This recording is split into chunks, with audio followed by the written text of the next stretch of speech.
Eu sou o João Negrão e eu estou aqui com a doutora Selma Arruda. Ela é a titular da 7ª Vara de Combate ao Crime Organizado aqui em Cuiabá, Mato Grosso. E eu vou conversar com ela justamente sobre isso, o crime organizado em Mato Grosso e no Brasil e, sobretudo, o combate à corrupção. A doutora Selma já foi chamada de Sérgio Moro de saias, na minha opinião, de certa forma até machista, né? E ela contrapôs esse tratamento dizendo que não, que o juiz Sérgio Moro que é a Selma de saias. É isso, doutora? É, Selma de calças. Selma de calças, desculpe, Selma de calças.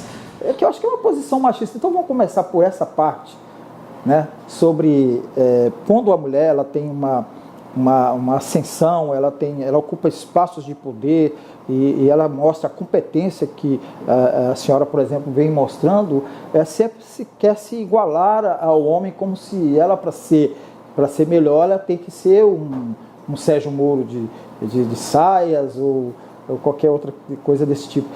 Como é que a senhora vê o posicionamento da mulher no patamar que a senhora está hoje de luta contra a corrupção no Brasil e especialmente em Mato Grosso? Olha, eu acho que a mulher vem alcançando todos os patamares que ela deseja em todos os segmentos profissionais e pessoais também.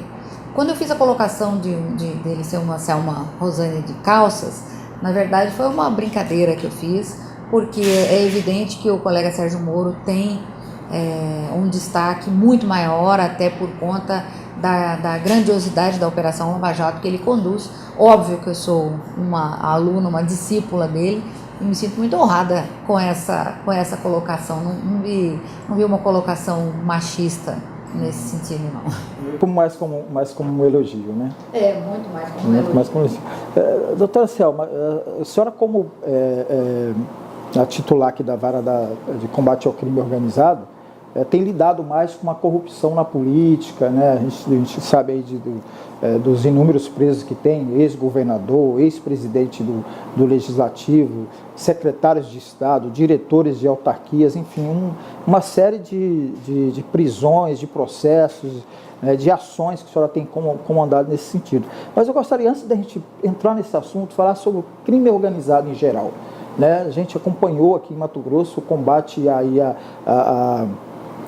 o Arcanjo Ribeiro, que foi o grande chefão do crime organizado, com vertentes em várias áreas de crime, e a gente sabe também que, assim como na política, não existe espaço vazio, se ocupa no crime organizado também, não existe espaço vazio. Esse espaço estava sendo ocupado por quem, pós João Arcanjo Ribeiro? Olha, a história que eu vejo aqui nos processos já trazia João Arcanjo Ribeiro em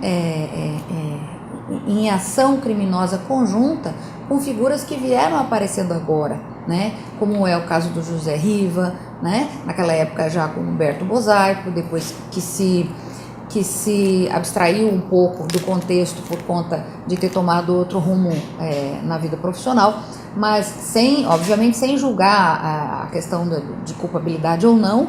O que se pode afirmar é que os personagens desde aquela época já estavam bem interligados. Naquela época já se aponta na Arca de Noé o envolvimento do João Arcanjo Ribeiro com o José Geraldo Riva. Hoje o início de toda essa nossa era de descobertas, vamos dizer assim, de falcatruas na política, iniciou-se exatamente com a prisão do José Geraldo Riva. E hoje como está a parte mais, vamos dizer assim, mais violenta, que era a parte que atuava o João Arcanjo Ribeiro, né, com execuções, com ocupações de espaço no jogo do bicho, nos esquemas de factory, na agiotagem. Essa parte sobreviveu? Como é que está essa situação hoje? Olha, aqui na capital, essa questão da agiotagem não tem tido muita ênfase, não. Mas no interior a gente tem notícia de algumas organizações criminosas que estão agindo com esse viés. Mas é como a gente fala, tudo na vida evolui. Então o crime organizado, no meu ponto de vista, também evoluiu para outros modos operantes, né? Para essas questões de fraude à licitação, para questões mais ligadas a estratégias políticas, né? A ocupação de cargos no poder, e isso foi, então acabou abandonando um pouco aquela forma de ser da organização que era mais, às vezes eu digo até mais romântica, no sentido de filme, assim, né? De policialesca, né? De máfia. De máfia, de coisa assim. Então, hoje em dia, o modus operandi é um pouco diferente, é bem mais voltado a esse viés político. Né? A senhora, antes de assumir a vara de combate ao crime organizado, já trabalhou na vara criminal comum. A senhora viu os dois, viu um lado e agora está vendo o outro lado da moeda. Como é que a senhora compara esses dois lados, essas duas vertentes do crime?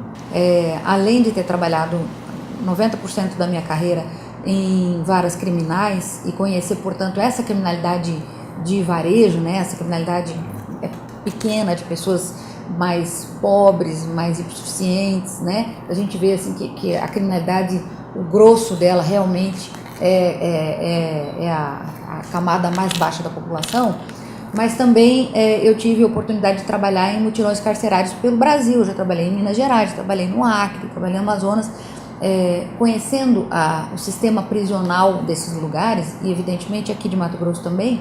E aí você consegue ver aquele capítulo depois que a novela termina, sabe? Você tem o último capítulo da novela, é na condenação. Depois da novela, no dia seguinte, depois que ela já acabou, você vê o cumprimento da pena. É muito triste, né? Você vê aquelas pessoas que daí já são abandonadas, que não tem mais dinheiro para pagar para o advogado.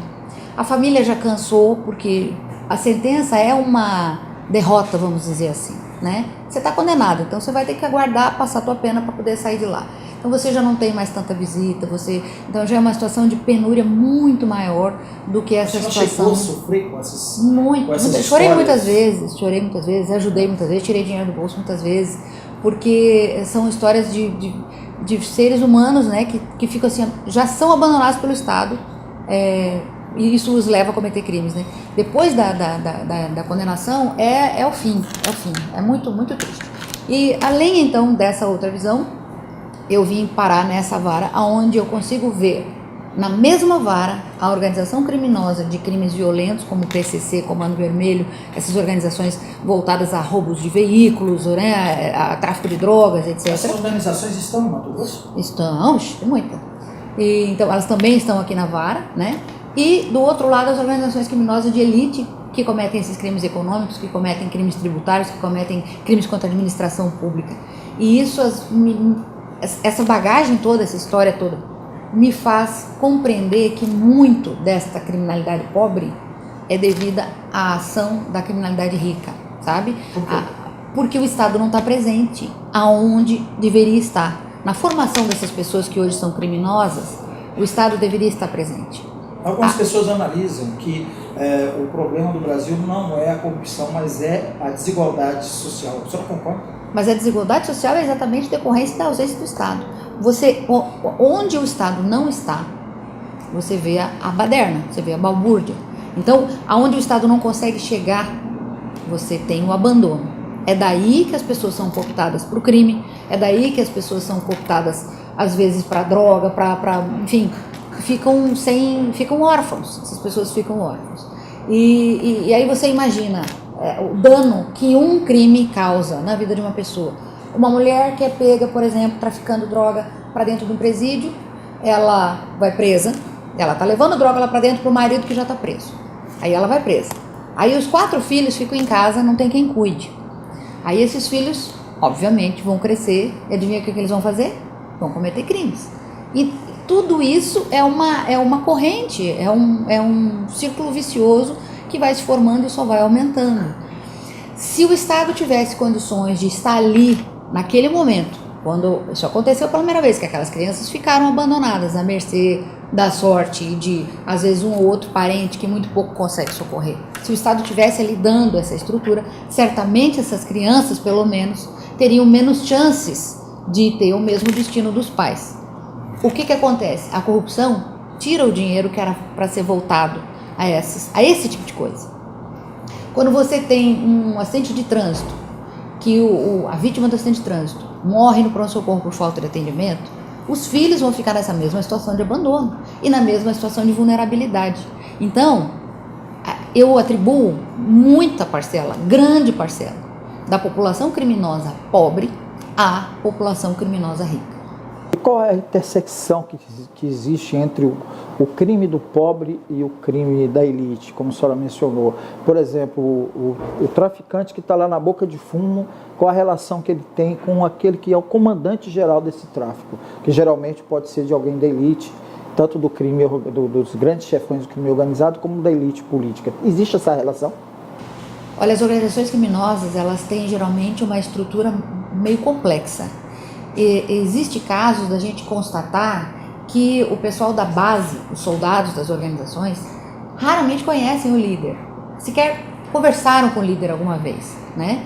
E isso é feito como se você imaginasse o interior de um formigueiro ou de uma colmeia de abelhas, cada um com a sua função, e as coisas acabam funcionando. No final, tudo sai como eles planejaram, mas não quer dizer que o de baixo tenha relação estreita com o de cima, né? Com a abelha rainha. Com a abelha rainha, por exemplo. Então, é bastante complexa essa questão das organizações criminosas, mas cada uma costuma ter um perfil diferente, né? Mas que a intersecção entre eles, com certeza, é o dolo, a vontade de cometer crimes, certamente é essa.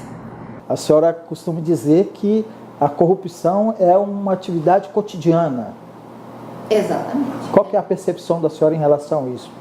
A minha percepção é a seguinte: a gente, com a experiência na justiça criminal, você acaba percebendo que o que cai aqui é apenas uma parcela pequena daquilo que realmente aconteceu. É um pontinho do tapete que foi levantado. Exatamente. É como se você estivesse numa festa e cada processo aqui é uma fotografia daquela festa. A festa foi muito maior do que aquela fotografia te mostra, né? Então a gente sabe que tudo o que nos vem é uma parcela muito pequena do que realmente acontece. A gente tem muita informação extra autos, a gente tem muita coisa que vem que não está no processo, que não fica provado, que não fica comprovado, mas que se sabe, se percebe pelo contexto geral, até porque a vara é vara única e ela então consegue absorver todos os acontecimentos relativos a este assunto, né?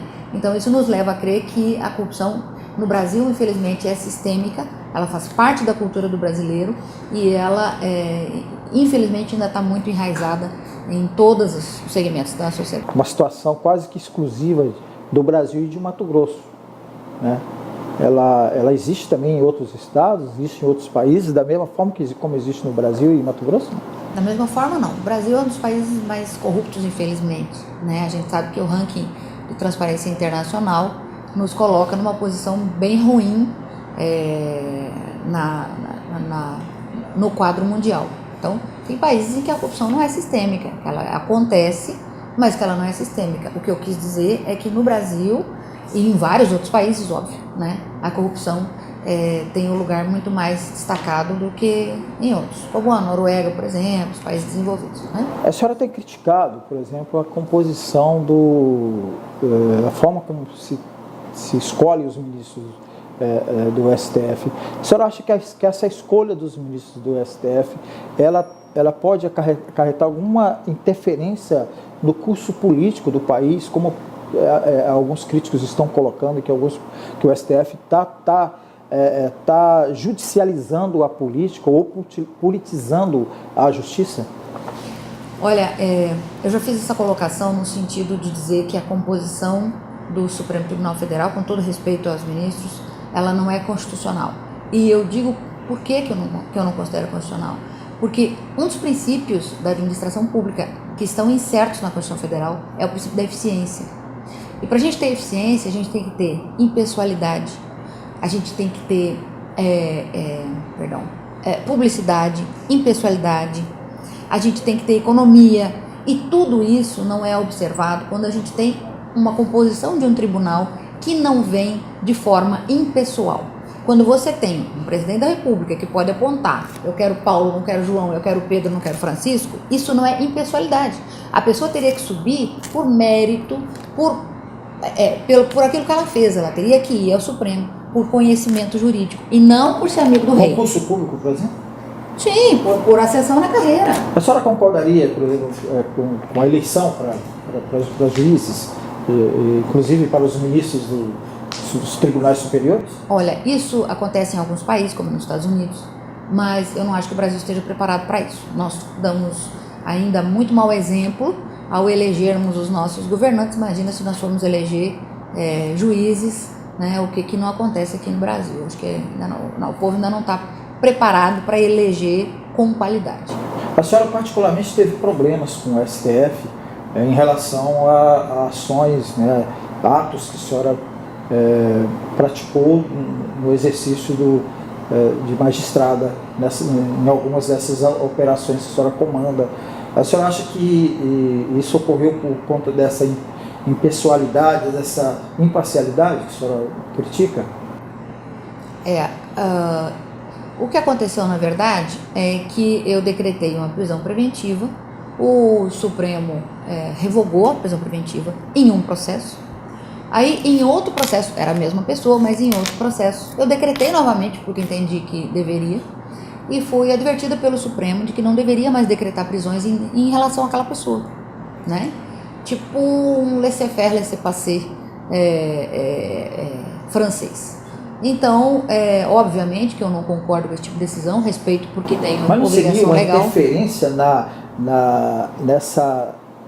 nessa posição que o juiz tem de não ter um chefe? O juiz tem um chefe, né? Apesar de que tem uma hierarquia administrativa, mas no exercício dele não existe, contrariei a parte superior. Você acha que não foi uma violência a atuação do juiz em geral? A opinião é que atentou contra a minha independência funcional. Isso, né? A palavra é essa, a independência funcional do juiz. Exatamente. Porém, eu respeito a decisão e caso venha alguma outra representação pela decretação da prisão preventiva desta mesma pessoa e caso seja, eu entenda que é o caso de decretar, eu hei de decretar, porque eu, acima de qualquer coisa, eu tenho que respeitar a minha própria independência, né?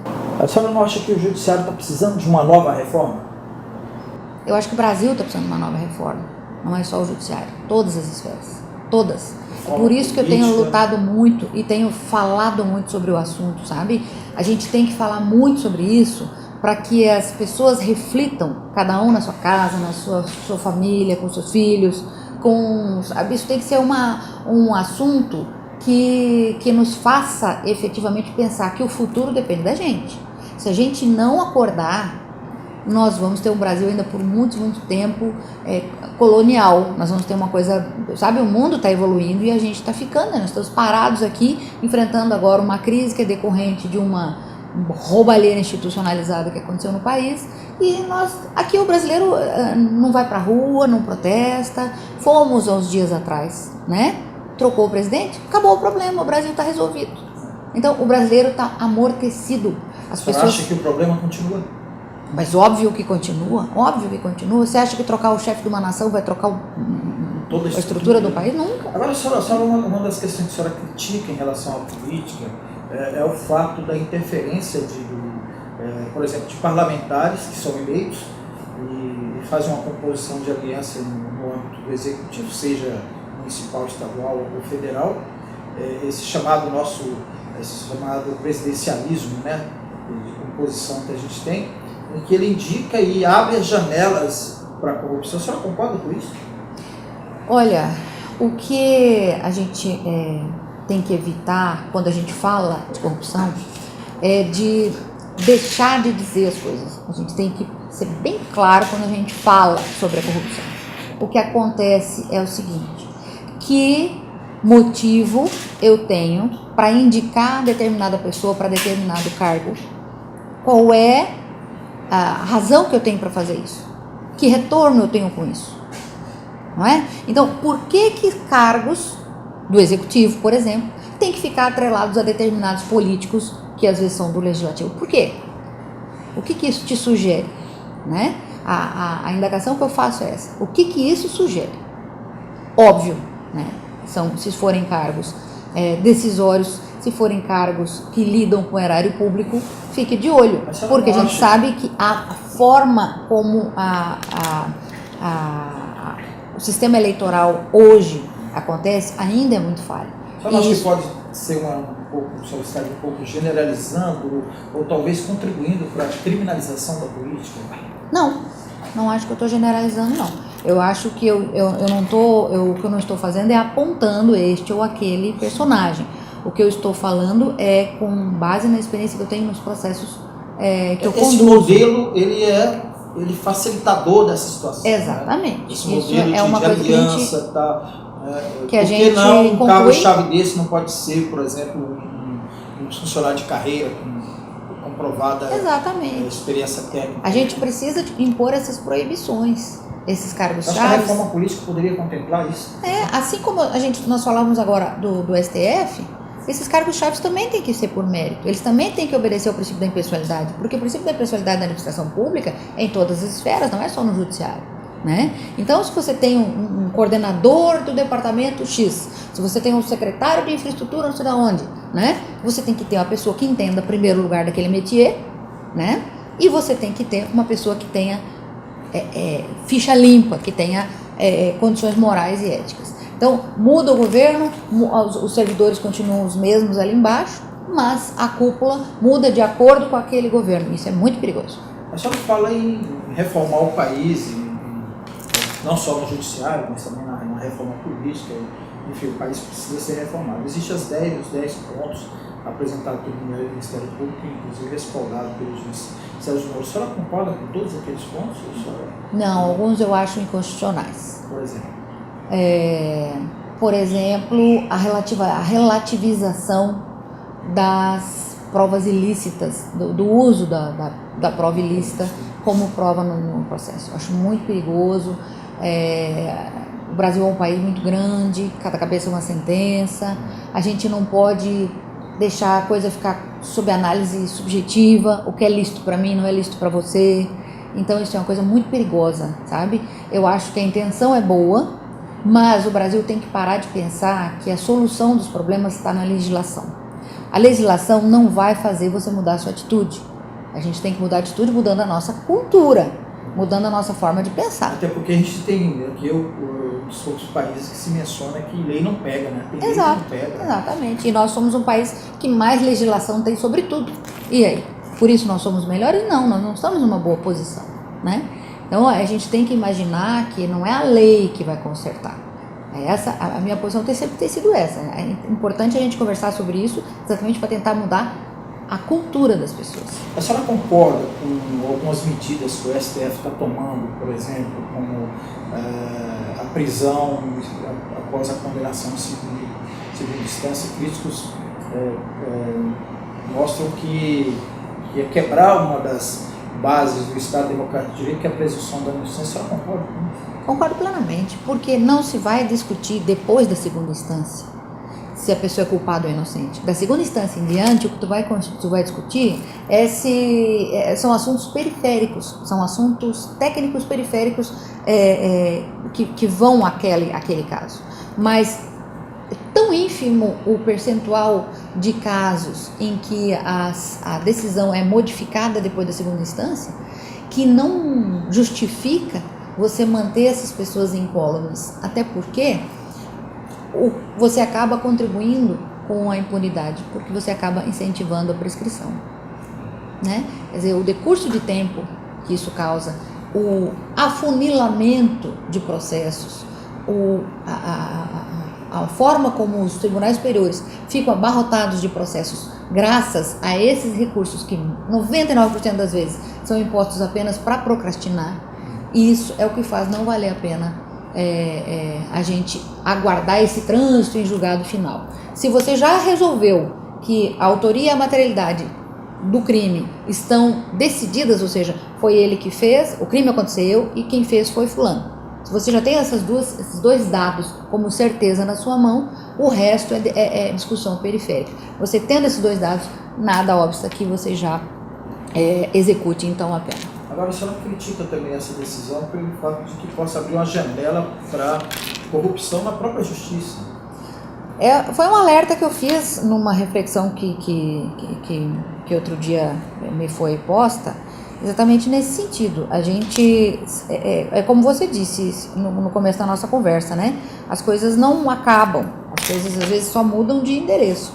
Então, nós temos que prestar atenção, porque é óbvio que a justiça de primeira e segunda instância vai começar a ser mais assediada para esse tipo de coisa do que hoje em dia. Então eu queria falar com a senhora sobre a sua vida pós-aposentadoria, que está próximo, né? O ano que vem a senhora aposenta, né? Né? Estou em vias. A senhora mencionou que a possibilidade, inclusive, de continuar na luta pela justiça e com a possibilidade, talvez, até de ocupar um cargo eletivo, ser candidata. Como é que a senhora tem essa pretensão? Olha, deixar bem claro uma coisa que eu tenho dito, que às vezes não está sendo muito bem compreendida. Sim. Primeiro, o ano que vem eu tenho direito a aposentar. Não é matemático que eu vá me aposentar. Por quê? Porque eu tenho muitos processos que eu comecei a instruir e que eu sei que eu preciso sentenciá-los, eu preciso terminar com eles. Então, se tudo correr bem, eu vou aposentar. Está longe do compulsório ainda, né? Ixi, bem longe do compulsório ainda, né? Então, o direito à aposentadoria é uma coisa também que foi aventada e depois o pessoal começou a sapatear em cima desse direito e aí ficou como se fosse certo. Então, primeiro que não é. Segundo, então a senhora não vai aposentar. Não sei. Tem dia que a gente passa muito estresse e que a pressão é muito grande, e aí nesse dia eu falo, gente, eu vou aposentar no dia seguinte, se eu tiver direito hoje, amanhã eu aposento. Agora tem dias que eu falo, não vou largar isso aqui tão cedo, porque eu sei que isso aqui ainda precisa de mim, que eu ainda preciso dar muito por esses processos e vou levar até o fim.